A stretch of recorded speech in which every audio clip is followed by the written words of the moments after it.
நாம் வேத புத்தகத்தை திறந்து மத்தேயு எழுதின சுவிசேஷம் 5ஆம் அதிகாரம் 48வது வசனத்தை நாம் வாசிப்போம்.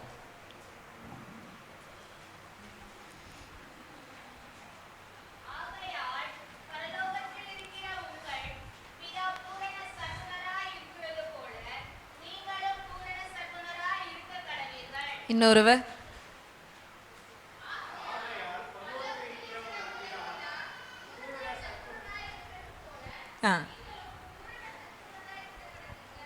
பூரண சர்க்குணராய் இருக்க கடவீர்கள். பூரண எபிரேயர் 6ஆம் அதிகாரம் 1வது வசனத்தில் பூரணராகும்படி கடந்து போவோமாக அப்படின்னு சொல்லப்பட்டிருக்கிறது. அப்போ ஆண்டவருடைய விருப்பம், அவருடைய விருப்பம் என்ன சொல்றாருன்னா, பரலோகத்தில் இருக்கிற உங்கள் பிதா எப்படி இருக்கிறாரா? பூரண சர்க்குணராக இருக்கிறார். அவர் பூரண சர்க்குணராக இருக்கிறது போல நீங்களும் எப்படி இருக்க வேண்டுமா? பூரண சர்க்குணராய் இருக்கணும். அப்படின்னா என்ன அர்த்தம்? நாம் அவருடைய பிள்ளைகளாக இந்த பூமியில் நாம் பிறந்திருக்கிறோம். அந்த பிள்ளை என்ற அனுபவத்திலேயே பிடிவாதம் பண்ணுகிறவர்களாக, எதை குறித்தும் புரிதல் இல்லாதவர்களாக, ஆபத்து வருதா இல்லை விபத்து வருதா, ஒரு பிள்ளை ரோட்டில் கொண்டு போய் விட்டிங்கன்னா அந்த பிள்ளை என்ன செய்யும்? அது பேசாமல் ரோடை கிராஸ் பண்ணி ஓடும், குடுகுடுன்னு ஓடும். ரொம்ப தூரத்தில் ஒரு சாக்லேட் வச்சிட்ருக்கிற ஒருத்தர் நின்னா உடனே அதை ஓடி போய் எப்படியாவது என்ன செஞ்சணும்? அதை வாங்கணும். அதில் ஆபத்து இருக்கா, ஏதாவது விபத்து இருக்கா, ஏதாவது தெரியுமா? தெரியாது, எதுவுமே தெரியாது. அதனால் ஆண்டவர் சொல்லார், அதே நிலைமையில் நம்முடைய பிள்ளை தான், நாம் கடவுளுடைய பிள்ளைகள் தான். வேதம் சொல்லுகிறது, அவர் இருக்கிற வண்ணமாகவே நாம் இவ்வுலகத்திலே இருக்கிறோம். படிச்சோல்ல வசனம் படிச்சிங்க, ஞாபகம் இருக்கா? 1 யோவான் 4ஆம் அதிகாரம் 17வது வசனத்தை வாசிங்க. போன வாரம் பிள்ளைங்கள்லாம் சின்ன இந்த குட்டி முன்னாடி இருக்கிற பிள்ளைங்க எல்லாரும் மெசேஜ் அப்படியே எழுதி கொண்டு வந்து அற்புதமாக வந்து சைன் வாங்கிட்டு போணுச்சு. ரொம்ப சந்தோஷமாக இருக்கிறேன். இன்றைக்கி எழுதுவீங்கன்னு நினைக்கிறேன். குட். சரி, அதனால் அந்த வசனத்தை வாசிங்க. இந்த போட்டிருக்கோம் ஞாயிற்று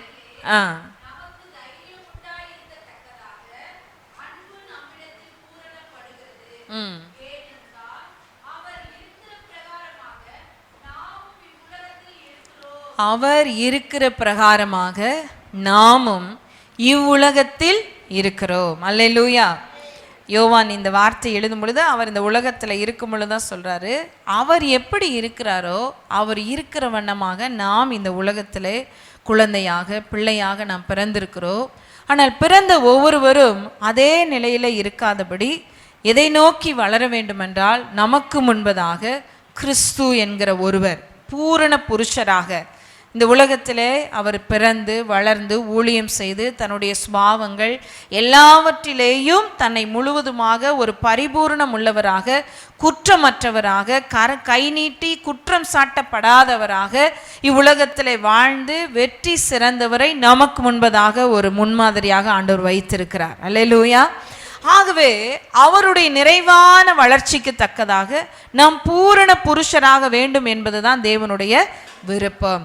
அப்போ திருச்சபைக்கு வந்தன்னா இருக்கிற வண்ணமாகவே இருக்கக்கூடாது. நாளுக்கு நாள் நம்முடைய குணங்கள், நம்முடைய சுபாவங்கள், நம்முடைய செயல்பாடுகள் எல்லாமே என்ன செய்யணும்? மாற்றம் அடைந்து அது வளர்ச்சி பெற்று ஒரு ஆவிக்குரிய முதிர்ச்சியை அடைவதற்கு பேர் தான் இந்த பூரண நிலை. தேங்கி இருந்தோன்னு வச்சுக்கோங்களேன், தேங்கி இருக்கிற தண்ணியாக இருக்கட்டும், தேங்கி இருக்கிற எதுவாக இருந்தாலும் அந்த ஒரு இடத்துல தேங்கி நின்றுட்டா புத்தியும் அந்த புத்தி ஆயிரும். அடுத்தது நம்மளால் என்ன செய்யவே முடியாது, சிந்திக்கவே முடியாது. ஒரு தேங்கி நிற்கிற தண்ணி என்ன ஆயிடுது? நாற்றம் எடுத்துருது, பாசம் பிடிச்சிருது, நாரிடும். அதை எடுத்து பயன்படுத்த முடியுமானா பயன்படுத்த முடியாது. நம்ம எதுலேயுமே தேங்கி நிற்காதபடி நான் இன்னும் வளரணும், இன்னும் நான் பரிசுத்தமாகணும், இன்னும் நான் நீதி உள்ள ஒரு வாழ்க்கை வாழ வேண்டும் என்று நாம் ஒவ்வொரு நாளும் அதன் மேலே வாஞ்சை உள்ளவர்களாக, விருப்பம் உள்ளவர்களாக காணப்பட வேண்டும் என்று சொல்லி ஆண்டவர் விரும்புகிறார். அப்போது இங்கே எபேசியருக்கு எழுதின நிருபம் 4ஆம் அதிகாரம் 16வது வசனத்தில் சொல்லப்பட்டது போல நாம் ஒவ்வொருவரும், அந்த வார்த்தையை வாசிங்க, மேலும் நாம் அனைவரும் தேவனுடைய குமாரனை பற்றும் விசுவாசத்திலும் அறிவிலும் ஒருமைப்பட்டவர்களாகி கிறிஸ்துவினுடைய நிறைவான வளர்ச்சியின் அளவுக்கு தக்க பூரண புருஷராகும் வரைக்கும் அப்படின்னு சொல்லப்பட்டிருக்கிறது. அப்போ மேலும் நாம் அனைவரும் பவுல் இந்த வசனத்தை எழுதும் பொழுது அவரையும் சேர்த்தே சொல்றார். கவனிச்சிங்களா? நாம் அனைவரும் அப்படின்னா பவுல் என்ன சொல்றாரு? அதனால தான் அவர் சொல்லுவார், நான் எல்லாவற்றிலும் தேறினவன் என்று நான் ஒரு நாளும் எண்ணுகிறதே இல்லை. அப்போ நான் இன்னும் வளர்ச்சி அடையணும். நம்ம எல்லாரும் தேவனுடைய குமாரனை பற்றி விசுவாசத்தில் அறிவிலும் ஒருமைப்பட்டவர்களாகி அந்த கிறிஸ்துவனுடைய நிறைவான வளர்ச்சிக்கு நாம் வளர்ந்து வர வேண்டும் என்பது தேவனுடைய விருப்பம் என்று அங்கே சொல்லுகிறார். அதில் அடுத்த 12, 13, 14 வசனத்தை நீங்கள் வாசிப்பீங்கன்னா இன்னும் நல்ல காரியங்களை அங்கே சொல்கிறார். வாசிங்களேன். 12வது வசனம், 13வது வசனம்.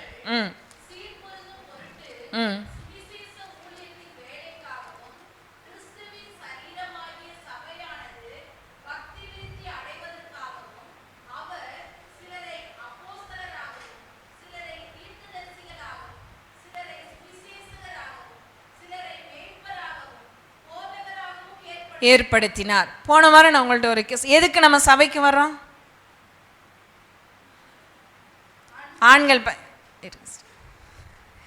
ஆண்கள் சொல்லுங்க, எதுக்கு நாம சபை ஆராதனைக்கு வர்றோம்? எதுக்கு வர்றீங்க சகோதரா?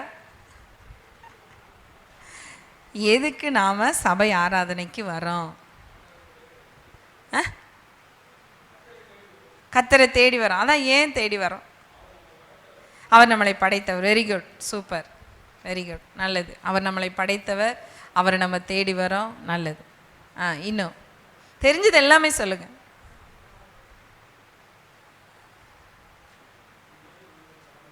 பிரதர், நம்ம மேலே விழுந்த கடமை. உண்மைதான், நம்ம மேலே விழுந்த கடமை. நம்மளை அவர் படைச்சிருக்கிறாரு, அவரை தேடணும். அவரை தேடணும் என்பது நம்ம மேலே விழுந்த கடமை தான், உண்மைதான், அது சத்தியம்தான். இன்னும் சொல்லுங்க ஜோசப் பிரதர். அவர் நமக்கு அப்பாவா இருக்கிறார், உறவுக்குள்ள நம்மளை வச்சிருக்கிறாரு. அதன் அடிப்படையில் நம்ம தேடுறோம். அவருடைய கிருபை நமக்கு வேணும், அவருடைய பலன் வேணும், அதனால நம்ம தேடி போறோம். நல்லது. மற்றவங்க அன்பின் அடிப்படையில் அங்கேருந்து சொல்லி கொடுத்தாங்களா? வாய் மட்டும் அசைச்சாங்களா? எனக்கு ஆனால் அவங்க அசைச்சது மறைச்சு தான் இருக்குது. ஆனாலும் உங்களுடைய பாடி லாங்குவேஜ் வந்து காட்டி கொடுக்குது. ஏன்னா அதை முழுசாக சொல்லலை, சொல்லணும்னு நினைக்கிறது, ஆனால் முழுசாக சொல்லலை. அதுலேயே தெரியுது இது ஒரிஜினலாக உங்கள்கிட்ட இருந்து வரலைங்கிறது. வேறு எதுக்காக தேடி வரோம்? சரி, இந்த பக்கம் சொல்லுங்கள். பதில் ஒரு சிலருக்கு தெரியும், அவங்க சொல்ல வேண்டாம். கொஞ்சம் சத்தமாக தான் சொல்லுங்கம்மா. சபை கூடுறத விட்டுவிடக்கூடாது அப்படிங்கிறதுக்காக. ஆமாம், உண்மைதான். சபை கூடுறத ஒருத்தரும் விட்டுவிடக்கூடாதுங்கிறதுக்காக நம்ம எல்லாரும் கூடி வரோம். கூடி வந்து அதனோட ஒரு நோக்கம் இருக்குல்ல, ஏன் சபைக்கு நாம் கூடி வரோம்? என்னவா உண்டாக்கி வச்சிருக்கிறாரு? ஆராதிப்பதற்காகவே என்னை படைச்சிருக்கிறார், அதனால தேடி வரோம். சிஸ்டர் சொல்லுங்க.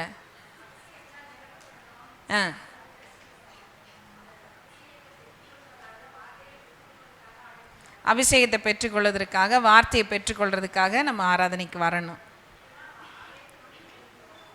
அன்பில் நம்ம பூரணப்பட வரணும். வசனத்தை வாசிச்சோம்ல, வசனத்தை போன வாரம் வாசித்தோம். ஞாபகம் வந்துருச்சா? எபிரேயருக்கு எழுதின நிருபம் 10ஆம் அதிகாரம் 24வது வசனம்.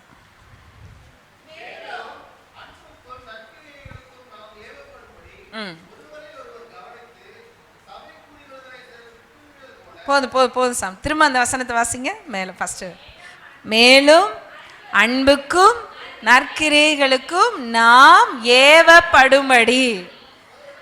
இருங்க, அன்பு செய்கிறதுக்கும் நற்கிரைகளை செய்கிறதுக்கும் நாம் என்ன செய்யணும்? உள்ளத்துக்குள்ள ஒரு ஏவுதல் வரணும்.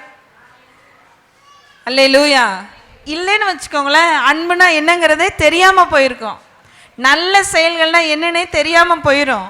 அதனால தான் கடவுள் சொல்கிறாரு, மேலும் அன்புக்கும் நற்கிரைகளுக்கும் நாம் ஏவப்படும்படி ஒருவரை ஒருவர் கவனித்து. அடுத்து, சபை கூடி வருதலை சிலர் விட்டு விடுகிறது போல நாமும் விட்டு விடாமல். அப்ப எதுக்காக சபை கூடுதல்னா, அன்புக்கும் நற்கிரியைகளுக்கும் நாம் ஏவப்படும்படி ஒருவரை ஒருவர் கவனித்து சபைக்கு நாம் கூடி வர வேண்டும். நம்ம பக்கத்தில் உட்கார்ந்தாலே அந்த வாரம் வரலையா, ஏன் வரலன்னு கேட்கணும், அவர்களை கவனிக்கணும். அதனால தான் சொல்றார் ஒருவரை ஒருவர் கவனித்து. அப்பதான் தெரியும். ஏன்னா சபை என்பது அவர், இந்த சபைக்கு அவர் எப்படி இருக்கிறார், தலையாக இருக்கிறார். நீங்களும் நானும் எப்படி இருக்கிறோம், சரீரமாக இருக்கிறோம். அவருடைய சரீரத்தில் நாம் ஒவ்வொருவரும் ஒவ்வொரு அவயமாக நாம் இணைக்கப்பட்டிருக்கிறோம். அப்போ ஒரு அவயம் அந்த வாரம் வரலைன்னா நம்ம என்ன செய்யணும், அந்த அவயத்தை கவனிக்க வேண்டிய பொறுப்பும் கடமையும் நமக்கு இருக்கு. இதற்காக தான் கடவுள் சபை கூடி வருதலை வைத்திருக்கிறார். அல்லேலூயா.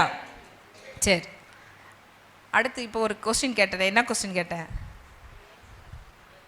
அதுக்கு முன்னாடி அது ரெண்டாவது கேட்டேன். அதுக்கு முன்னாடி நானே மறந்துட்டேன். மறந்துட்டீங்களா?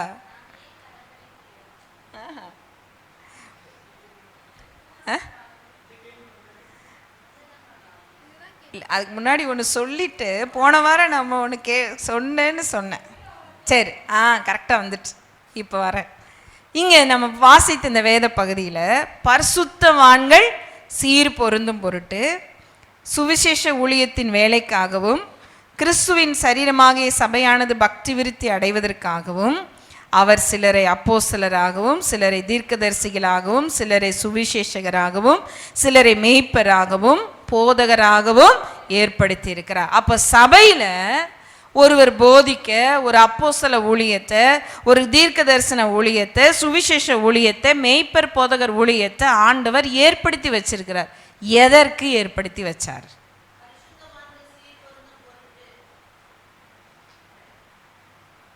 வேற பதில்? எதுக்கு? இப்போ ஆண்டவர், அதாவது சபை கூடி வருவதற்கும் ஒரு நோக்கம் இருக்கு. சபையில் இந்த 5 வகையான ஊழியங்களையும் ஆண்டவர் வச்சிருக்கிறாரு. அதற்கு என்ன இருக்கு? ஒரு நோக்கம் இருக்குல்ல. அப்போ அந்த நோக்கம் என்ன? தேவனுடைய ராஜ்யம் எல்லாம் ஸ்தாபிக்கப்படணும், எல்லாரும் ரட்சிக்கப்பட்டு பரலோகம் வரணும். நம்ம எல்லாம் ரட்சிக்கப்பட்டு சபைக்குள்ள வந்து உட்காந்துட்டோம். இப்போ நம்ம உட்கார்ந்துருக்கிறவங்களுக்கு ஆண்டவர் என்ன பண்ணி வச்சிருக்காரு? இத்தனை வகை ஊழியத்தை ஏற்படுத்தி வச்சிருக்கிறார். அதனுடைய நோக்கம் என்ன? கீழே சிஸ்டர் சொன்னாங்க தான் ஆன்சர். முன்னாடி நான் படித்தேன். 12வது வசனம் இருக்கு பாருங்க. அதாவது 11, 12 தான் அதுக்கான ஆன்சர். 11, 12. மேலும் நாம் இங்கே கூடியிருக்கிற ஒவ்வொருவரும் தேவனுடைய குமாரனை பற்றும் விசுவாசத்தில் அவரை அறிகிற அறிவில் ஒருமைப்பட்டவர்களாகி கிறிஸ்துவின் நிறைவான வளர்ச்சிக்கு தக்கதாக ஒரு பூரண நிலைக்கு வர வேண்டும் என்பதற்காக அவர் என்ன பண்றார்? பரிசுத்தவான்கள் சீர் பொருந்தணும். சொல்லுங்க, பரிசுத்தவான்கள் என்ன செய்யணுமா? சீர் பொருந்தும் பொருட்டு சுவிசேஷ ஊழியத்தின் வேலைக்காகவும் கிறிஸ்துவின் சரீரமாகிய சபையானது பக்தி விருத்தி அடைவதற்காகவும். அப்ப இதை ஏற்படுத்தி வச்சதனுடைய காரணம் 11, 12 தான். அல்லேலூயா. அப்ப அவரே ஒரு திருச்சபை என்கிற ஒரு அமைப்பையும் தேவனை ஏற்படுத்தினார். இந்த திருச்சபைக்கு தீர்க்கதரிசிகளை, அப்போஸ்தலர்களை, போதகர்களை, மேய்ப்பர்களையும் ஆண்டவரே ஏற்படுத்தி வச்சிருக்கிறார். எத்தனை பேர் ஆமேன்னு சொல்றீங்க? சின்ன பிள்ளைங்க, வாலி பிள்ளைகளுக்கெல்லாம் புரியுதா? அப்ப ஏன் சபையில போதிக்கப்படுதுன்னா, நாம் ஒவ்வொருவரும் கிறிஸ்துவின் நிறைவான வளர்ச்சிக்குள்ளாக நம்ம போகணும். அப்படி போகல அப்படின்னா என்ன ஆகும் தெரியுமா? நாம் ஒரு வளர்ச்சிக்குள்ளாக நம்ம போகாவிட்டால் என்ன ஆகும்னா, 14வது வசனத்தை வாசிங்க.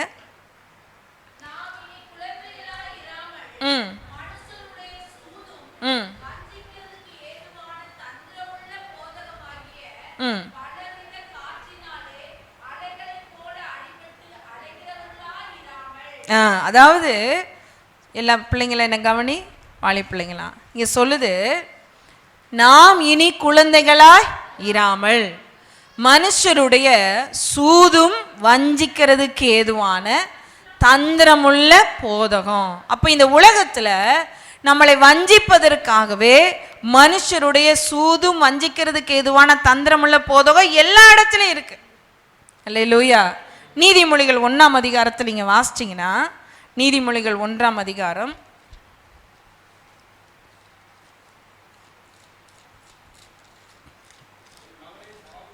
இருங்க பிரதர், அதில் பார்த்தீங்க அப்படின்னா 8வது வசனத்திலிருந்து வாசிங்க. புத்தியை கேள். எல்லா வாலி பிள்ளைங்க எல்லாரும் திருப்பிட்டியா வேதத்தை? இருங்கம்மா ஒரு நிமிஷம். பைபிள் கையில் வச்சுருக்கீங்களா? பைபிள் கையில் வச்சுருந்தீங்கன்னா 763வது பக்கம் எல்லா வாலி பிள்ளைங்கெல்லாம் திறந்து பார்த்து 8வது வசனத்திலிருந்து வாசிப்போம். என் மகனே, உன் தகப்பன் புத்தியை கேள், உன் தாயின் போதகத்தை தள்ளாதே. அவைகள் உன் சிரசுக்கு அலங்காரமான முடியும், உன் கழுத்துக்கு சரப்பணியுமாய் இருக்கும். என் மகனே, பாவிகள் உனக்கு நயங்காட்டினால் நீ சம்மதியா. அப்படின்னா என்ன அர்த்தம்? நயங்காட்டுகிற கூட்டம் இந்த உலகத்துல இருக்குது. உன்னை நயங்காட்டுறதுக்கு அப்படின்னா என்ன அர்த்தம்னா, வஞ்சிக்கிறது. ஒரு பொய்யான ஒரு காரியத்தை உன்னை செய்ய பண்றதுக்கு, ஒரு தவறான காரியத்தை உன்னை செய்ய பண்றதுக்கு உன்னை நேரடியா வந்து தப்பு செய்யன்னு சொல்ல மாட்டான். நயங்காட்டி, உன்னை நயங்காட்டி உன்னை வஞ்சித்து உன்னை கொண்டு போய் அதில் கொண்டு போய் சிக்க வைப்பான். அதனால தான் அங்கே சொல்றாரு, என் மகனே, உன் பாவிகள் உனக்கு நயங்காட்டினாலும் நீ சம்மதியாதே. எங்களோட வா, ரத்தம் சிந்தும்படி நாம் பதிவிருந்து குற்றமற்றிருக்கிறவர்களை முகாந்தரமின்றி பிடிக்கும்படி ஒளிந்திருப்போம். பாதாளம் விழுங்குவது போல் நாம் அவர்களை உயிரோடே விழுங்குவோம். குழியில் இறங்குகிறவர்கள் விழுங்கப்படுவது போல் அவர்களை முழுமையும் விழுங்குவோம். விலை உயர்ந்த சகலவித பொருட்களையும் கண்டடைவோம். கொள்ளை பொருளினால் நம்முடைய வீடுகளை நிரப்புவோம். எங்களோட பங்காளியா இரு, நம்ம எல்லாருக்கும் ஒரே பை இருக்கும் என்று அவர்கள் சொல்வார்கள் ஆகில். நல்லா கவனிங்க. ஒரு பிள்ளை வளர்ச்சியே அடையாம, ஒரு வாழை பிள்ளையோ ஒரு சிறு பிள்ளையோ இது சரி இது தவறு என்ற போதனையை கேட்காம தான் தோன்றித்தனமா ஒரு பிள்ளை வளருதுன்னா, அந்த பிள்ளை இந்த உலகம் என்ன செஞ்சிடும்? ஈஸியா வஞ்சித்து விடும். நீ வா, நம்மளோடு கூட ஒன்று சேர்ந்து கூட்டு சேர்ந்து நம் கொள்ளை அடிக்கலாம், ஒருத்தனை நம்ம பழி வாங்கலாம், ஒருத்தனை நம்ம கொலை செய்யலாம் இப்படின்னு சொல்லி உனக்கு நயங்காட்டினால் நீ அவர்களோடு என்ன செய்யக்கூடாது? சம்மதியாதே. 15வது வசனம் பாரு. என் மகனே, நீ அவர்களோட வழி நடவாமல் உன் காலை அவர்கள் பாதைக்கு விளக்குவாயாக. இந்த போதனை ஒரு பிள்ளைக்கு தெரிஞ்சிருந்தாதான் இது தப்பு, கொலை செய்வது தப்பு. கடவுள் 10 கட்டளை சொல்றார், என்னை அல்லாமல் உனக்கு வேற தேவர்கள் உண்டாயிருக்க வேண்டாம். கொலை செய்யாதிருப்பாயாக, களவு செய்யாதிருப்பாயாக, திருடாதிருப்பாயாக, பொய் சொல்லாதிருப்பாயாக, விபச்சாரம் பண்ணாதிருப்பாயாக, உன் தாயையும் தகப்பனையும் கணம் பண்ணுவாயாக, பிறனுடைய யாதொன்றையும் இச்சியாதிருப்பாயாக, ஓய்வு நாளை பரிசுத்தமாய் ஆசரிக்க நினைப்பாயாக. இப்படி கடவுளுடைய கட்டளைகளை, அவருடைய வார்த்தைகளை, நடக்க வேண்டிய வழிமுறைகளை ஒரு பிள்ளை, ஒரு தேவனுடைய பிள்ளை அறியாவிட்டால் அவர்களை இந்த உலகம் என்ன செஞ்சிடும்? ஈஸியா வஞ்சிச்சிடும். இன்னைக்கு தெரிந்தவர்கள் கூட வஞ்சிக்கப்படக்கூடிய மிகப்பெரிய ஒரு கொடிதான ஒரு காலத்துக்குள்ள நீங்களும் நானும் வந்திருக்கிறோம். ஒண்ணுமே தெரியாதவங்கள, ஒரு குழந்தையாவே இருக்கிறவங்கள, வளர்ச்சியே இல்லாம அப்படியே தேங்கி ஸ்தம்பித்து நிற்கிறவர்களை இந்த உலகம் என்ன செஞ்சிடும்? ஈஸியா வஞ்சித்து விடும். அதனாலதான் வேதம் சொல்லுது, இதற்கு நீ என்ன செய்யக்கூடாதான்? சம்மதிக்காத. உனக்கு பாவிகள் என்ன செய்வான்? நயம் காட்டுவான். வாலி பிள்ளைங்க எல்லாரும் கவனித்து கேளு. பாவிகள் உன்னை பாவம் செய்வதற்கு நீ என் கூட வா, நம்ம பாவம் செய்வனு கூப்பிட மாட்டான், நயங்காட்டி உன்னை அழைப்பான். அவனுடைய அழைப்புக்கு நீ என்ன செய்யக்கூடாது?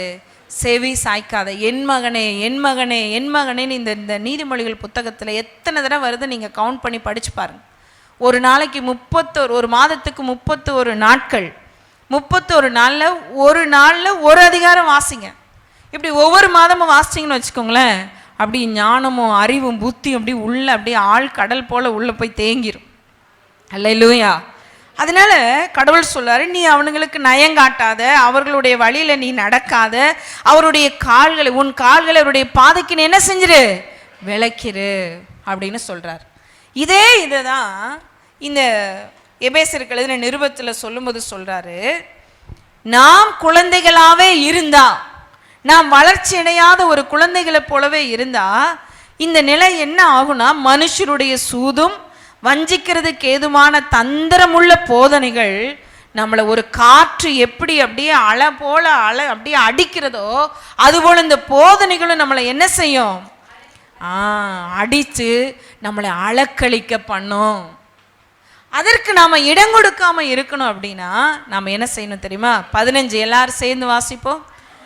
அன்புடன் சத்தியத்தை கை கொண்டு தலையாகிய கிறிஸ்துவுக்குள் எல்லாவற்றிலேயும் நாம் வளருகிறவர்களாய் இருக்கும்படியாக அப்படி செய்தார். எப்படி செய்தார்?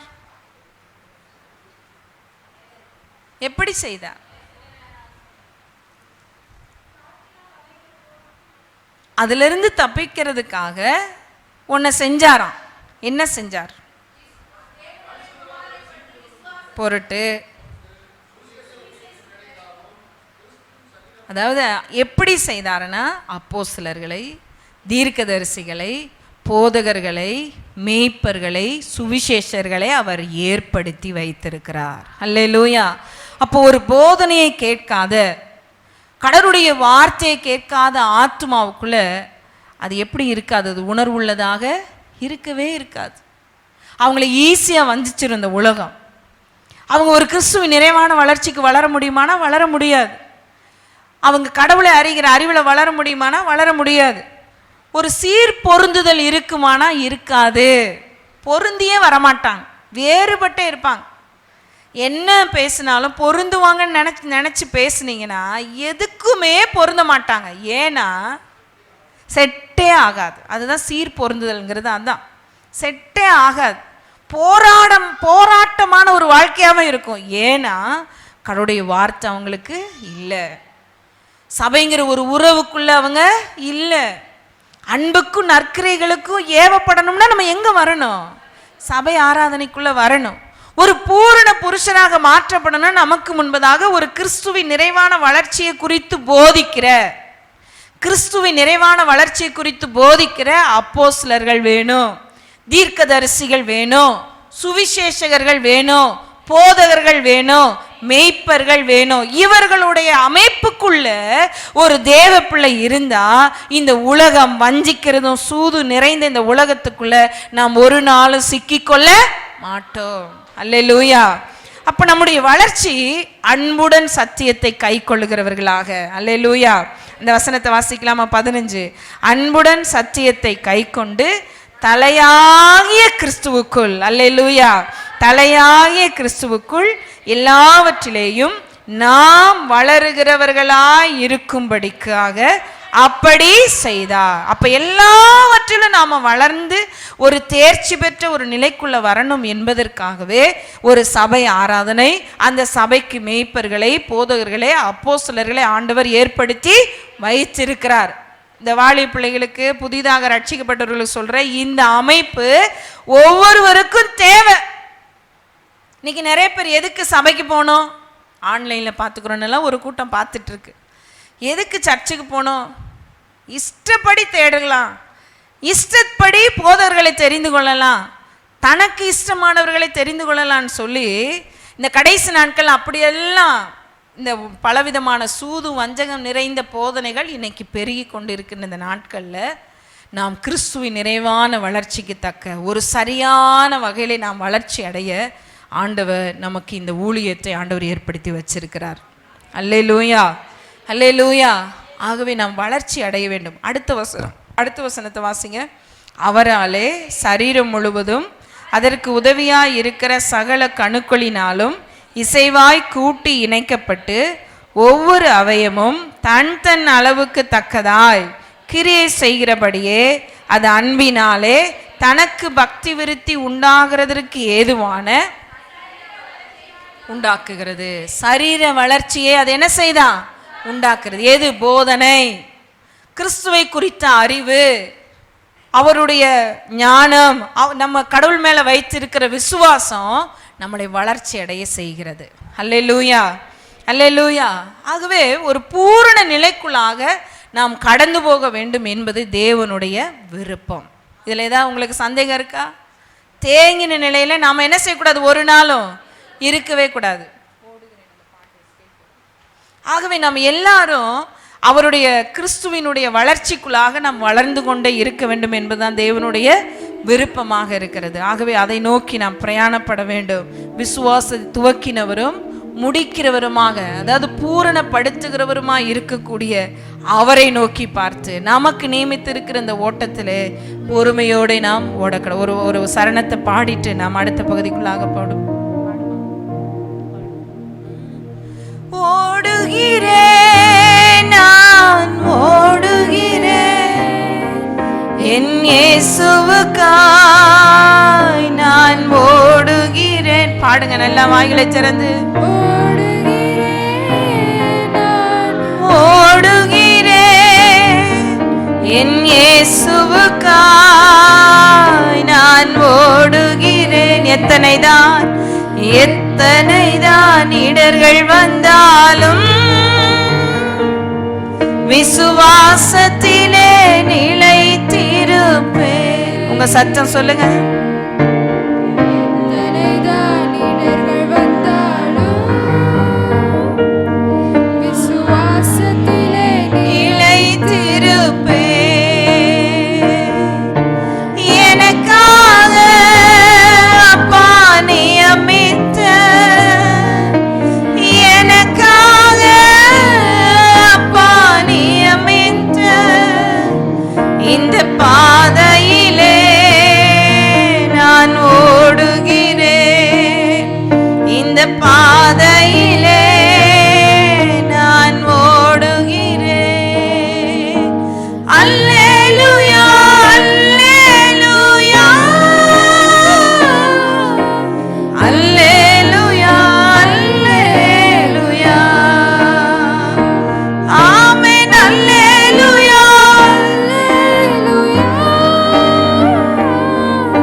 விதமான பூரணத்தை குறித்து வேதம் நமக்கு சொல்லுது.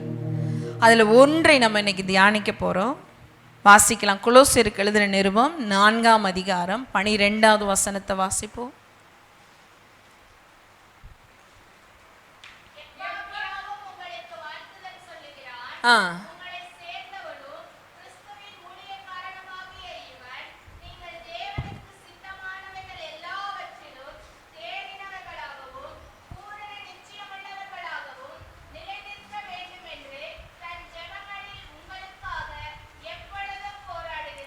ஒரு எப்பா பிராவினுடைய விருப்பம், ஆவியானவர் அவருக்கு கொடுத்திருக்கிற அந்த விருப்பம், அவருடைய ஜெபம் என்னவா இருக்குதுன்னா, நீங்கள் தேவனுக்கு சித்தமானவைகள் எல்லாவற்றிலேயும் எப்படி இருக்கணுமா? தேறினவர்களாக. அப்போ முதல்ல என்னது? தேவ சித்தத்திலே பூரணமுடையவர்களாக நம்ம மாற வேண்டும். தேவனுடைய முதல் விருப்பம் என்னன்னா, தேவ சித்தத்திலே பூரணமுடையவர்களாக நம்ம மாறணும். இன்னொரு வசனத்தை வாசிங்க. ரோமருக்கு எழுதின நிருபம் 12ஆம் அதிகாரம் 2வது வசனத்தை. பைபிளை திருப்புங்க. பைபிள் வச்சுருந்தீங்கன்னா திருப்புனீங்கன்னா, இருமா பைபிளை வச்சுருந்து சொல்கிற வசனத்தை கேட்டு திருப்பி எழுதுனீங்கன்னா தூக்கம் வராது. இப்படியே உட்காந்துட்டே இருந்தீங்கன்னு வச்சுக்கோங்களேன், டயர்டாயிரும். நீங்கள் பைபிள் வசனத்தை கேட்கணும், பைபிளை திருப்பணும், எழுதணும், என்ன சொல்கிறாங்கங்கிறத கவனித்து கேட்டால் நமக்கு தூக்கம் வராது. ஏன் நமக்கு தூக்கம் வருதுன்னா, அதை கவனிக்காதது மேலே விருப்பம் வாஞ்சை இல்லாதனால. சிலர் சரீர பலவீனம், அது ஓகே. ஆனால் வார்த்தையை கேட்கறதுக்கு நம்ம ஆவலாக இருக்கணும். அதுதான் நம்மளை தாங்கி நிறுத்தும். ஆகவே அந்த வசனத்தை வாசிக்கலாம்.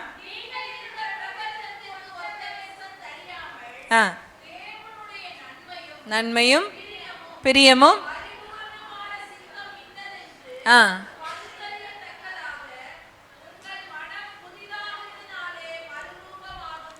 அதாவது தேவனுடைய நன்மையும் பிரியமும் பரிபூரணமுமான சித்தம். அல்லேலூயா. அதை நம்ம என்ன செய்யணும் தெரியுமா? என்னது என்பதை பகுத்து அறிய வேண்டும். அல்லேலூயா. அப்ப தேவனுடைய சித்தம் நம்ம அதுல தேறினவர்களாக நிற்கணும்.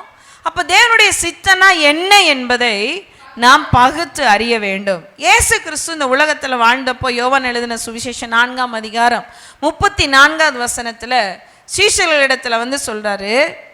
அந்த வார்த்தையை வாசிங்க. 4:34. என் பிதா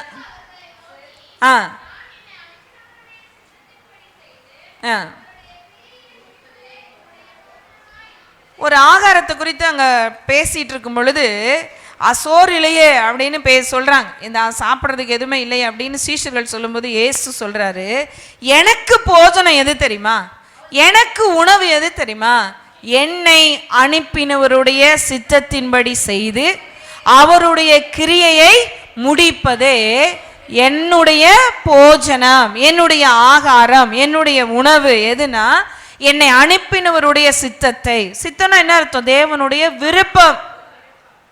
சித்தம்னா ஏதோ ஒன்று போல நினைக்க வேணாம், தேவனுடைய விருப்பம்.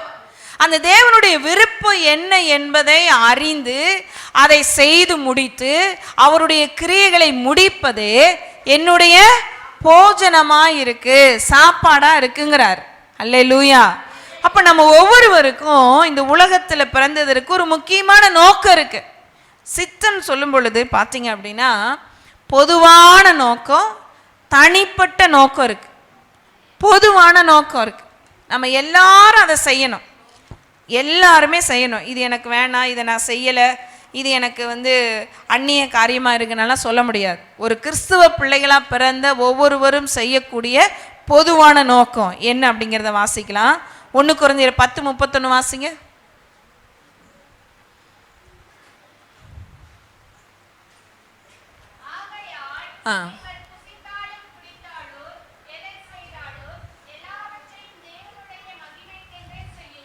அல்லேலூயா. என்ன சொல்றார் தெரியுமா? இது எல்லாரும் செஞ்சுதான் ஆகணும். புசித்தாலும் குடித்தாலும் எதை செய்தாலும் இந்த உலகத்துல நான் செய்கின்ற ஒவ்வொன்றும், நான் சாப்பிடுகிறது குடிக்கிறது எல்லாமே என்ன செய்யணுமா? தேவனை மகிமைப்படுத்த வேண்டும். அல்லேலூயா. அப்ப நான் ஒரு காரியத்தை செய்யறதுக்கு முன்னாடி நான் செய்யறது இது தேவனை மகிமைப்படுத்துமா அப்படிங்கிறது மேல நம்ம எப்படி இருக்கணும்? கவனமா இருக்க வேண்டும். புசித்தாலும் குடித்தாலும் எதை செய்தாலும் நம்ம என்ன செய்யணும்? தேவனுடைய நாம மகிமைக்கென்று செய்ய வேண்டும் என்று சொல்லுகிறார். இன்னைக்கு ஏன் இதை சொல்றேன்னா, நிறைய பேருடைய வாழ்க்கையில அவர் கிருபையின் தெய்வமாக வெளிப்பட்டிருக்கிறதுனால நான் இஷ்டத்துக்கு வாழ்ந்து கொள்ளலாம். நம்ம ஆரம்பத்தில் வாசிச்சது போல தான், வேதம் சொல்றது போல நாம் இஷ்டத்துக்கு என்ன செய்ய முடியாது? வாழ முடியாது.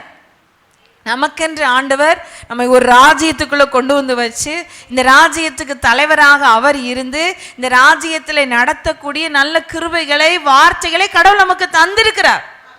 அப்ப அந்த வார்த்தை என்ன சொல்லுது? கிரயத்துக்கு நம்மளை வாங்கி கொண்டு வந்து ஆண்டவர் வச்சிருக்கிறார். அதனால இஷ்டத்துக்கு நம்ம வாழ்ந்தோம்னு வச்சுக்கோங்களேன், இஷ்டத்துக்கு நம்ம வளர்ந்தோன்னா எப்படி ஒரு பெரிய காடு மரம் பாருங்களேன் வளர்ந்து அதை சரியா நேர்படுத்தினா அது பார்க்கறதுக்கு அழகா இருக்கும். அதை எதையுமே சரி பண்ணாம நேர்படுத்தாம விட்ட ஒரு மரம் எப்படி இருக்கு? அடர்ந்து தாய் இஷ்டம் போல வளர்ந்து, சில மரம்லாம் பார்த்தா அப்படி கோணையா வளர்ந்துட்டு நிக்குது, இன்னொருத்தர் வீட்டுக்குள்ள போய் நிக்குது, அவன் சண்டை போட்டுட்டே இருக்கிறான். அப்படி ஆயிரும். நாம மற்றவங்களுக்கு என்னவா மாறிடுவோம்? பிரச்சனையாவே மாறிடுவோம். அப்படி அல்ல, தேவன் நம்மை இப்படி வாழ வேண்டும். பொதுவான நோக்கம் தேவனுடைய, நம்ம ஒவ்வொரு தேவ பிள்ளைகளுடைய பொதுவான நோக்கம் என்ன? நான் புசித்தாலும் குடித்தாலும் எதை செய்தாலும் தேவனுடைய நாம மகிமைக்கென்று செய்ய வேண்டும். இதுல இருந்து நம்ம எஸ்கேப் ஆகவே முடியாது. 2வது ரோமருக்கு எழுதின நிருபம் 8ஆம் அதிகாரம் 29வது வசனத்தை வாசிங்க. ரோமர் 8:29.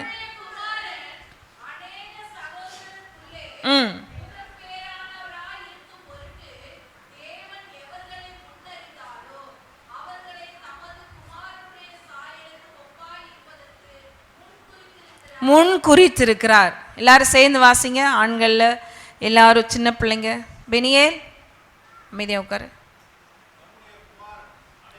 சகோதரருக்குள்ளே எல்லாரும் சேர்ந்து வாசிங்களேன். தம்முடைய குமாரன் அநேக சகோதரருக்குள்ளே முதற் பேரானவராய் இருக்கும் பொருட்டு தேவன் எவர்களை முன்னறிந்தாரோ அவர்களை தமது குமாரனுடைய சாயலுக்கு ஒப்பாய் இருப்பதற்கு முன்குறித்திருக்கிறார். எத்தனை பேர் சொல்றீங்க என்ன ஆண்டவர் முன்குறித்திருக்கிறாருன்னு? கரமுயர்த்தி நல்ல ஒரு அல்லேலூயா சொல்லுங்க பார்ப்போம். அப்ப எதற்காக முன்குறித்திருக்கிறார் என்றால், எதற்காக? இந்த வசனத்தின்படி சொல்லுங்க.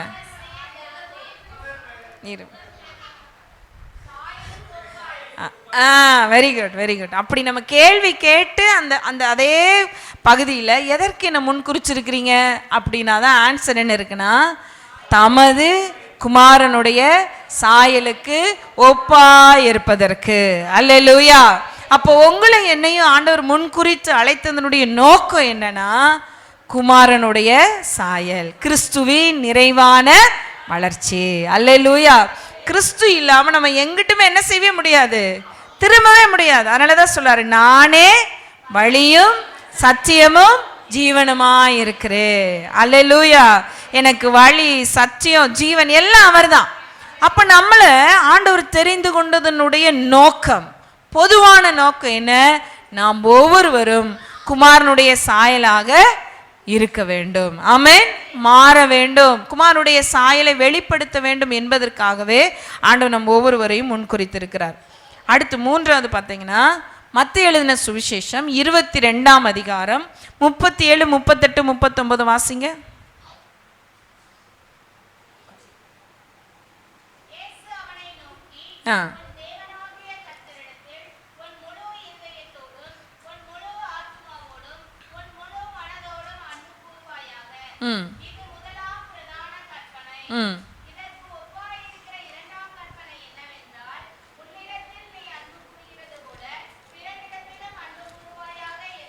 என்பதே எல்லா தேவ பிள்ளைகளும் கட்டாயமாக செய்ய வேண்டிய சித்தம், அவருடைய விருப்பம் என்னன்னா, எல்லாரும் சேர்ந்து 37வது வசனத்தை வாசிப்போம். இயேசு அவனை நோக்கி, உன் தேவனாகிய கர்த்தரிடத்தில் உன் முழு இருதயத்தோடும் உன் முழு ஆத்துமாவோடும் உன் முழு மனதோடும் அன்பு கூறுவாயாக. அல்லேலூயா. அப்போ எல்லாரும் செய்ய வேண்டிய முதல் கட்டளை, கற்பனை என்ன தெரியுமா? தேவனை நம்ம நேசிக்கணும். சும்மா மொட்டையா அப்படி சொல்லியிருந்திருக்கலாம், நீங்கள் ஒவ்வொருவரும் தேவனை நேசிக்க வேண்டும்னு சொல்லியிருக்கலாம். ஆனால் ஆண்டவர் அப்படி என்ன செய்யலை, சொல்லலை. முதலாவதுன்னு இல்லை, உன் முழு இருதயத்தோடு உன் முழு ஆத்மாவோடு உன் முழு மனதோடு. ஏன்னா எல்லாத்தையும் நம்ம அறகுறையா செய்வோன்னு அவருக்கு தெரியும். ஏன்னா பாவத்தின் வல்லமை மனுஷனை என்ன பண்ணுதுன்னா, அறகுறையா செய்கிறவர்களாகவே நம்மளை மாற்றி வச்சிருச்சு. ஆனால் நம்ம அப்படி படைக்கப்படலை. நம்ம ஒவ்வொன்றையும் முழுமையாக செய்து முடிக்கக்கூடிய ஆற்றல் உள்ளவர்களாக ஆண்டவர் நம்மளை படைச்சார். பிசாசு அதை உடைச்சிட்டான், அந்த ஸ்தானத்தை இழக்க பண்ணிட்டான். ஆனால் ஆண்டவர் அதை ரெஸ்டோர் பண்ணுறார், மறுபடியும் அதை கட்டுகிறார். எப்படி தெரியுமா? முழு இருதயத்தோடு, அல்லேலூயா, முழு ஆத்மாவோடு முழு மனதோடு நம்முடைய ஆண்டவரை நேசிக்கக்கூடிய அந்த கிருபையை, அந்த ஆற்றலை, அந்த ஜீவனை ஆண்டவர் உங்களுக்குள்ள தான் வச்சிருக்கிறார். அல்லேலூயா. இதை நாம் கட்டாயம் கண்டிப்பா செஞ்சுதான் ஆகணும். இது முதல்ல. அடுத்த வசனம் பார்த்தீங்கன்னா 38, இதற்கு ஒப்பா இருக்கிற இரண்டாம் கற்பனை என்னவென்றால், உன்னிடத்தில் நீ அன்பு கூறுவது போல, உன்னிடத்தில் நீ அன்பு கூறுவது போல. சொல்லுங்க, உன்னிடத்தில் நீ அன்பு கூறுவது போல. எத்தனை பேர் உங்களை நேசிக்கிறீங்க? உங்களை நீங்களே எத்தனை பேர் நேசிக்கிறீங்க? ஏன் இப்படி யோசிக்கிறீங்க? ஏண்டா பிறந்தோன்னு யோசிச்சுட்டு இருக்கோம் சிஸ்டர். என்ன போய் நேசிச்சிங்கிறீங்களான்னு கேட்குறீங்களா? உங்கள் மைண்ட் வைஸ் அப்படி கேட்குது. ஏண்டா பிறந்தோம், ஏண்டா திருமணம் பண்ணோம், ஏன் இந்த ஊரில் வந்து பிறந்தோம். நிறைய பேருக்கு இப்படியெல்லாம் இருக்குல்ல, வெளிநாடுகள் அங்கங்கெல்லாம் பார்த்துட்டு அங்கெல்லாம் பிறக்காம இந்த ஊரில் திண்டுக்கல்ல வந்து பிறந்தோம். திண்டுக்கல் வந்து புழுதி பறக்கிற ஊர் தெரியுமா? இந்த ஊருக்கு ஒரு பேர் சொல்லுவாங்க. நாங்கள் ஊழியத்துக்கு வரும்போது இந்த ஊரை பற்றி சொல்லும்போது, ஐயோ அந்த ஊருக்கா புழுதி பறக்கும், அந்த ஊரில் ரோடு வசதி கூட இருக்காது, அந்த ஊருக்கா ஊழியத்துக்கு போகிறீங்கன்னு கேட்டாங்க. தண்ணி இல்லாத ஊருன்னு சொல்லுவாங்க. தண்ணியே இல்லாத ஊர், புழுதி பறக்கிற ஊர், இந்த ஊருக்கு ஊழியத்துக்கு போறீங்களா அப்படின்னு கேட்டாங்க. ஆமா, அந்த புழுதி அது சொன்னாங்க. பிரதர், ரோடு வசதி இருக்காது, ஒரு நாகரிக வளர்ச்சி இருக்காது, அந்த ஊருக்கு போகிறீங்களா அப்படின்னு கேட்டாங்க. ஆனால் அந்த ஊருக்கு வந்தோம். கர்த்தர் இதுவரைக்கும் நம்மளை தண்ணி இல்லாமலாம் விடலைல, ஆண்டவர் ஆசீர்வதிச்சிருக்காரு தானே. நல்ல நாங்கள் வந்ததை விட இப்போ ரோடு வசதி நல்லா உண்டாயிருக்கு, தொழில் வளங்கள் இருக்கா இல்லையா? 2002 இருந்ததை விட இன்னைக்கு நம்ம பட்டணம் வளர்ந்துருக்கா வளரலையா? உண்மையே சொல்லுங்க.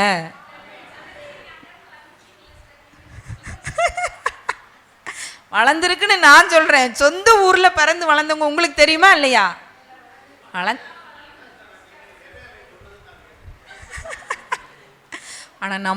எனக்கு ரொம்ப பிடிச்சிருக்குப்பா திண்டுக்கல். எங்கிட்டு சுற்றினாலும் இந்த திண்டுக்கல் மண்ணுக்குள்ளே அந்த எல்லைக்குள்ளே ஆஹா ஒரு சந்தோஷம் மகிழ்ச்சி இருக்கும் பாருங்களேன். அது எல்லையே இல்லாது. ஏன்னா கடவுள் கொண்டு வந்து குடி அமர்த்தினதுனால இந்த ஊர் ரொம்ப பிடிச்சிருக்கு. எல்லா மனுஷனும் வாழ்வதற்கு ஏற்ற ஒரு அழகான ஒரு சூழ்நிலை இருக்கக்கூடிய ஒரு அழகான ஒரு பட்டணம் நம்முடைய பட்டணம் தான். இப்படி பாருங்க உங்கள் பட்டணத்தை, குடியிருக்கிற பட்டணத்தை. சரியா? ஏன்னா உன் நிமித்தம் உன் பட்டணம் என்ன செய்யப்படும்? என் நிமித்தம் என் பட்டணம் ஆசீர்வதிக்கப்படும் அப்படி ஆண்டவர் சொல்லியிருக்கிறார். அதனால் இன்னைக்கு ஆண்டவர் அதை ஆசீர்வதிச்சிருக்கிறார் இல்லையா? நம்மளை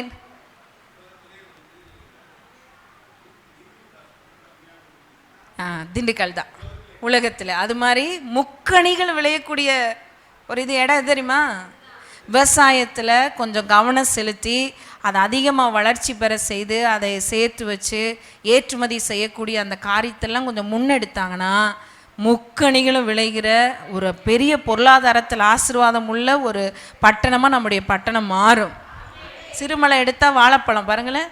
எம்ஜிஆர் இந்த பழத்தை டெய்லி சாப்பிடுவாராம். இங்கேருந்து அவருக்கு விசேஷமாக போகும்னு சொல்கிறாங்க. சிறுமலை வாழைப்பழத்தில் ஏதோ கோல்டு இருக்குங்கிற மாதிரிலாம் சொல்கிறாங்க. அதனோட தன்மை இருக்குது அப்படின்னு சொல்கிறாங்க. அது மட்டும் இல்லை, பலாப்பழம் என்ன செய்யுது? விளையுதா? மாமரம் பாருங்கள், நிறைய தோப்பு இருக்கா இல்லையா?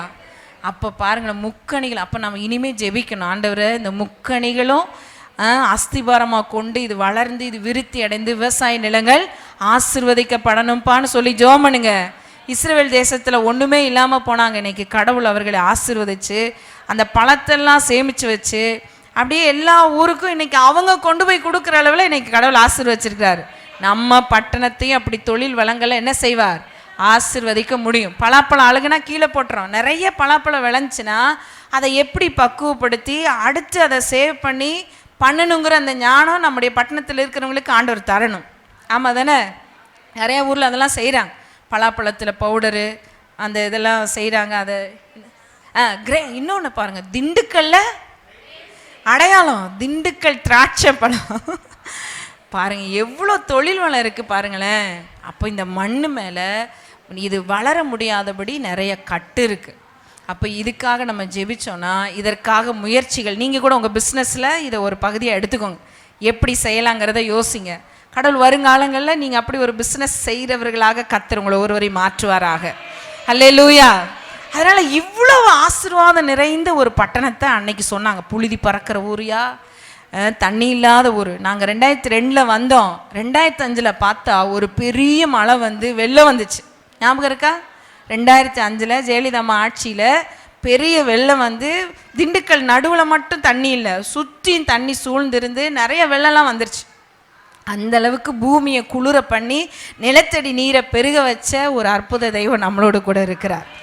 அதனால இங்கே சொல்லுது, உன்னை நீ நேசிக்கிறது போல என் பட்டணத்தை நேசிக்கணும், என்ன நான் நேசிக்கணும். அப்படி நேசிச்சாதான் என் பக்கத்தில் இருக்கிற அயலானையும் நான் நேசிப்பேன். ஆனால் குடும்பத்தில் கணவன் மனைவிக்கிடையே கூட இந்த அன்பை இன்னைக்கு என்ன செய்ய முடியல? வெளிப்படுத்த முடியல. பிள்ளைங்க பெற்றோர்களுக்கிடையே ஒரு அன்பின் பரஸ்பரம் இருக்குன்னு நினைக்கிறீங்க? கிடையாது. அப்போ எவ்வளோ சாபத்தின் வல்லமை, பாவத்தின் வல்லமை எப்படியெல்லாம் கிரியேட் செய்யுதுன்னு பாருங்களேன். ஒரிஜினலாக கடவுளுடைய டிசைன் என்ன? உன்னை நீ நேசிக்கிறது போல பிறனை நேசி. ஒரு உதாரணத்தை சொல்கிறேன். ஏதேன் தோட்டத்தில் ஏவாள் பழத்தை சாப்பிட்டுட்டாங்க, கொண்டு கொடுக்குறா. இப்போ இந்த அம்மாவோட தன்மை மாறி இருக்கு. இப்போ ஆதாம் எப்படி இருக்கிறாரு சொல்லுங்க? அவர் பழம் சாப்பிடல, தேவ சாயல்ல அன்பின் வடிவமாக இருக்கிறார்.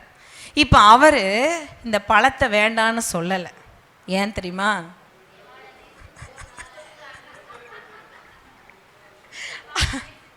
அவரை நேசிச்சது போலவே யாரையும் நேசிச்சிருக்கிறாரு. கொடுத்து அந்த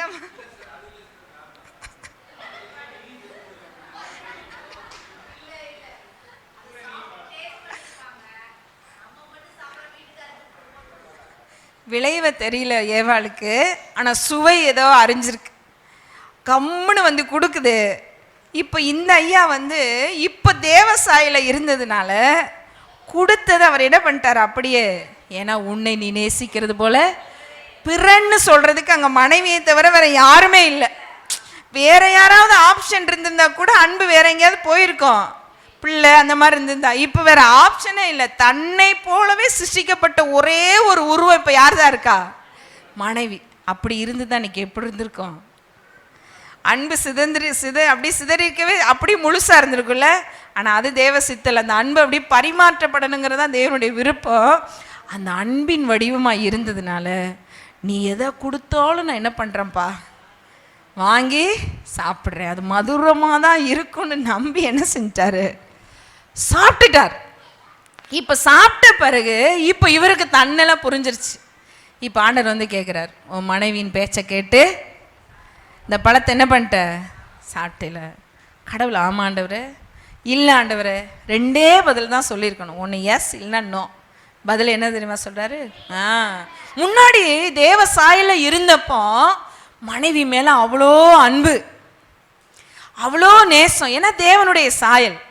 இப்போ தேவ சாயலை இழந்து பாவி என்கிற ஒரு சாயல் வந்த உடனே கடவுளையே குற்றப்படுத்த கை நீண்டு நீர் தந்த மனைவி. அப்போ பாருங்களேன், ஒரு மனிதனுக்குள்ள தேவனுடைய சாயல் இருந்தால் எப்படி வெளிப்படும், இந்த உலகத்தின் சாயல், பாவத்தின் சாயல் ஒரு மனிதனுக்குள்ள இருந்தால் அவன் எப்படி ரியாக்ட் பண்ணுவான்னு பார்த்துக்கோங்க.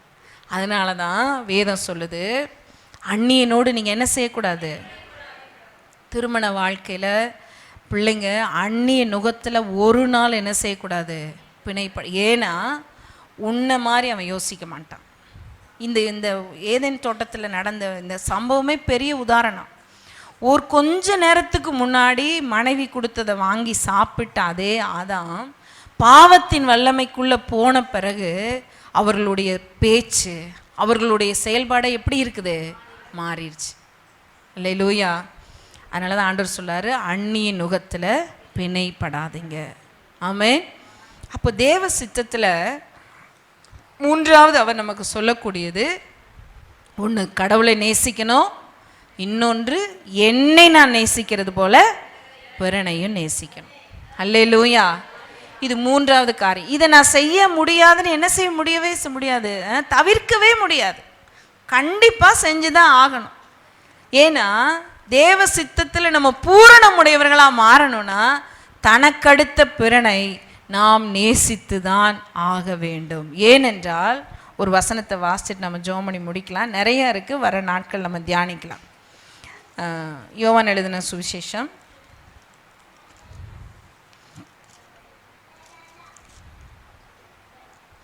13:35 வசனத்தை வாசிங்க.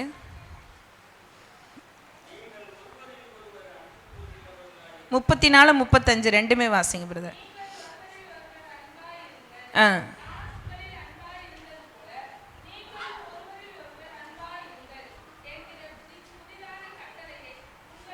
கொடுக்கிறேன் அப்படியே ஆண்டவர் சொல்றாரு. நீங்கள் எல்லாரும் சேர்ந்து வாசிங்க. 13:34-35. நீங்கள் ஒருவரில் ஒருவர் அன்பாயிருங்கள், நான் உங்களில் அன்பாயிருந்தது போல நீங்களும் ஒருவரில் ஒருவர் அன்பாயிருங்கள் என்கிற புதிதான கட்டளை உங்களுக்கு கொடுக்கிறேன். நீங்கள் ஒருவரில் ஒருவர் அன்புள்ளவர்களாய் இருந்தால் அதனால் என்னுடைய சீஷர்கள் என்று எல்லாரும் அறிந்து கொள்வார்கள். அல்லேலூயா. மற்றவர்கள் இவர் கடவுளுடைய பிள்ளை தான், கடவுளுடைய சீஷன் தான் என்பதை எதன் அடிப்படையில் அறிகிறாங்கன்னா, ஒருவரில் ஒருவர் அன்பா இருக்கிறதனுடைய அடிப்படையில் தான். அல்லேலூயா. அந்த அன்புக்கு ஒரு அடையாளமாக எதை சொல்றாரு? நான் உங்களில் அன்பா இருக்கிறது போல. அல்லேலூயா. கடவுள் நம்ம மேல, என் மேல அன்பா இருக்கிறது போல நான் ஒவ்வொருவர் மேலையும் நான் அந்த அன்பை வெளிப்படுத்த வேண்டும். இது பொதுவான சித்தத்துல 3வது பகுதி. இன்னும் நிறைய இருக்கு. அப்ப நாம் ஒவ்வொருவரும் தேவ சித்தம் செய்யறதுல பூரணராக மாறணும். இது எப்ப அப்புறம் அவனுடைய ஜெபமாவே இருக்கு, தேவனுடைய விருப்பமாவும் இருக்கு. அப்ப அந்த சித்தம்லாம் என்ன என்கிறதை பகுத்து அறிந்து அதை நாம் செய்யும் பொழுது ஒரு பூரண ஸ்தானத்துக்குள்ள நம்ம என்ன செய்யறோம்? வளர்ச்சி அடைகிறோம். அப்ப அதுல ஒண்ணு என்னது? புசித்தாலும் குடித்தாலும் எதை செய்தாலும் என்ன செய்யணும்? தேவநாம மகிமைக்கென்று செய்யணும். 2வது, கிறிஸ்துவின் சாயலாக மாற வேண்டும். உங்களுடைய விருப்பம். இந்த 3 காரியத்தை மறக்க கூடாது. 1, புசித்தாலும் குடித்தாலும் எதை செய்தாலும் தேவனுடைய நாம மகிமைக்காகத்தான் செய்யணும். 2வது, கிறிஸ்துவின் சாயல்ல நாம வளரணும். கிறிஸ்துவின் சாயலாக மாற வேண்டும் என்பதற்காகவே கடவுள் உங்களை முன் குறித்தார். 3வது, ஒன்று கடவுளை நேசிக்கணும், இன்னொன்று ஒருவரை ஒருவர் நேசிக்கணும். அல்லேலூயா, அல்லேலூயா. அப்போ நோக்கம் இதை கட்டாயம் செஞ்சுதான் ஆகணும். குடும்பத்தில் இருக்கிற தேவ பிள்ளைகள் ஒவ்வொருவரும், சரியா? வாழை பிள்ளைங்களாம் என்கிட்ட வந்து இந்த 3 காரியத்தையும் சொல்லிட்டு போகணும், சரியா? நான் இப்போ சொன்னதை சின்ன பிள்ளைங்க எல்லாரும் எழுதிருப்பீங்கன்னு நினைக்கிறேன். முதல்ல என்னது? புசித்தாலும் குடித்தாலும் எதை செய்தாலும் தேவனுடைய நாம் மகிமைக்கென்று செய்யணும். 2வது, நம்ம ஒவ்வொருவரும் தேவனுடைய சாயலாக, கிறிஸ்துவின் சாயலாக மாற வேண்டும் என்பதற்காகவே நம்மளை முன்குறித்திருக்கிறார். 3வது, தேவனை நேசிக்கணும். முழு இருதயத்தோடு, முழு மனதோடு, முழு ஆத்மாவோடு தேவனை நேசிக்கணும். 2வது, என்னை நான் நேசிக்கிறது போல பிறனையும் நாம் நேசிக்க வேண்டும். ஆமென், அல்லேலூயா. ஆகவே தேவன் இந்த வார்த்தையின்படி நம்மளை ஆசீர்வதிப்பாராக. நாம் யாவரும் எழும்பி நின்று நாம் ஜெபிப்போம். வருகிற நாட்களிலே இன்னும் இந்த பூரணத்தை குறித்து நாம் இன்னும் ஆழமாக நாம் தியானிக்கலாம், நாம் ஜெபிக்கலாம். நன்றி அப்பா. எல்லாரும் எழும்பி நின்று தேவ சமூகத்தில் அர்ப்பணித்து, ஆண்டவரே உமக்கு நன்றி செலுத்துகிறோம்ப்பா, நன்றி செலுத்துகிறோம்ப்பா. நீங்கள் நல்லவர், நீங்கள் நல்லவர் ஆண்டவரே, நீங்கள் நல்லவரப்பா, நீங்கள் நல்லவரப்பா. உமக்கு நன்றி, நன்றி, நன்றி, நன்றி, நன்றி, நன்றி, நன்றி. மகத்துவமானவரே உமக்கு நன்றி. நீர் எங்களோடு பேசின வார்த்தைக்காக நன்றி அப்பா. நாங்கள் உம்மை துதிக்கிறோம்.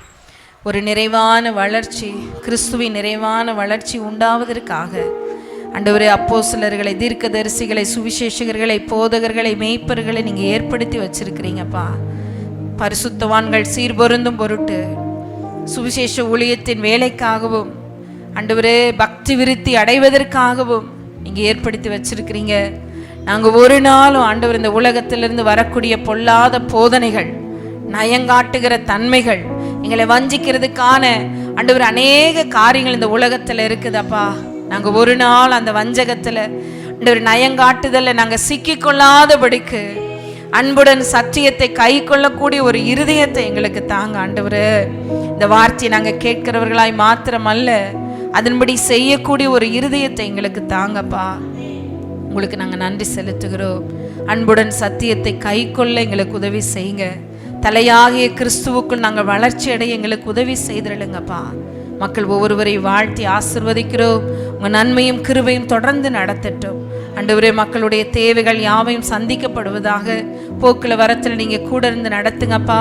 அக்னி மதிலாய் நீர் இருந்து பாதுகாத்து கொள்ளுங்க. கையின் வருமானங்கள் ஆசிர்வதிக்கப்படட்டும். படிக்கிற பிள்ளைகளுக்கு நல்ல ஞானத்தையும் அறிவையும் புத்தியும் விவேகத்தையும் கொடுங்க.